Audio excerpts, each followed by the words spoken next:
High level players are constantly outplaying their opponents by making very tricky plays with their utility and the timings. Today, I'm going to give you a little bit of insight as to how to develop this game sense and teach you some of these tricky plays that you can start to implement inside of your own gameplay.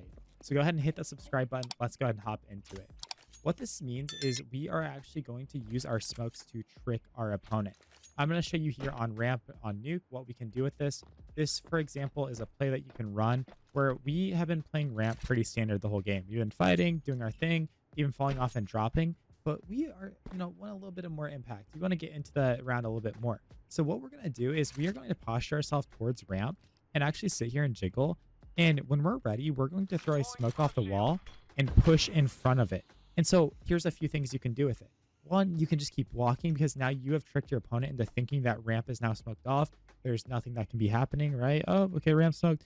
Maybe at a low level, those turn around and go back here. This does happen, especially with chaos going on with other parts of the map. Very effective. Or you can actually just sit here. And with that smoke up, what you do is sit on this side because what is the enemy going to do? If they come back ramp eventually, they're going to come through here and clear. And they're going to be like, oh, okay, ramp smoked and come in here and get lazy. And in the meantime, you're actually playing in front of the smoke. I love doing this little micro play. It tricks our opponents so much and just leads to a lot of easy kills. I'm going to teach you some even more next level plays that you can do with this and show you how you can do this on a bigger level, a bigger scale. But first, I got to show you how to get the best looking CS2 skins inside of the game.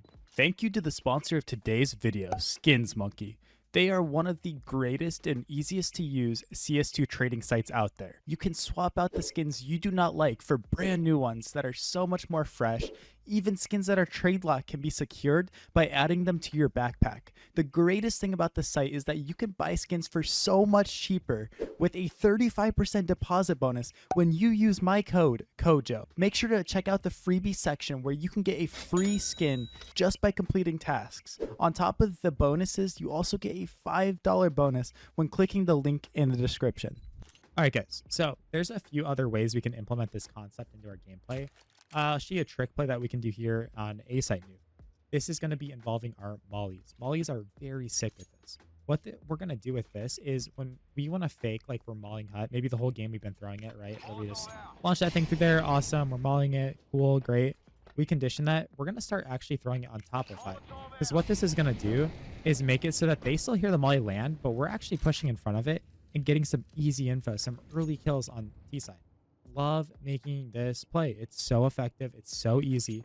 And again, it just opens up these timings. How many of you guys are playing Counter-Strike and you're not taking advantage of these timings? You're not doing this type of stuff. You say, Kojo, I'm playing the game on hard mode. Like, why is it so difficult? Because you're not actually doing creative stuff like this. Across the board, this is what you need to be doing. Another example is here on CT side. We'll go back to ramp.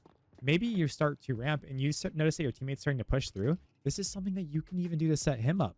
We're going to sit there, and while he's walking through, I'm actually going to smoke ramp and leave. Again, if the other team hears that smoke, they're not going to expect your teammate to be pushing through. Sometimes when my teammate's already up here, I throw that smoke like that because maybe it baits the guy into thinking, oh, yeah, I have some easy space up here. So this isn't even just an individual play. This is something constantly we're thinking of. Same thing, I guess, here in door, for example. If our teammate catches a cheeky timing and is going inside door like this, or, even better, back door, heck yeah, dude, I'm going to be a great teammate for him and say, hey, bro, taking that door info for you. So again, this guy's back lobby. He comes back to get bomb. He's coming back here. Oh, door smoked. Okay, awesome. I'm just going to walk in here lazily and boom, you're the best teammate in the world. This guy gets a free kill and you are living life. Now, that's great and all. That's awesome. How are some other ways we can implement this type of trickery? So with flashes. One example here on nuke that's pretty easy is if you know the last guy's outside and say you're like in a 2v1, what I could do is actually just launch a flash outside and I'm looking at my sound bubble. So if you look at the top left of my screen, I'm going to be looking at that sound bubble. And I know if he's red, for example, red box outside, I can just run around. I can have my knife out. It's the last guy. And I can change my position. My teammate peeks up secret, dies. But now I'm mini and I'm actually in a spot where I can snap here and kill him pretty fast because he thinks I'm heaven. Maybe if you really wanted to outplay him, you just go down secret then. Go down vents here and cut off secret. Because, oh, the last guy's heaven. I got lots of space, he'd be thinking. And no, you're right here. Again, I do this all the time, guys. It's so effective. It's so easy to actually outplay your opponents in this sense. A pretty common reposition that you could do, it's not even like really super next level, but people do it all the time, is they might come heaven and like throw some util, like maybe a flash or something.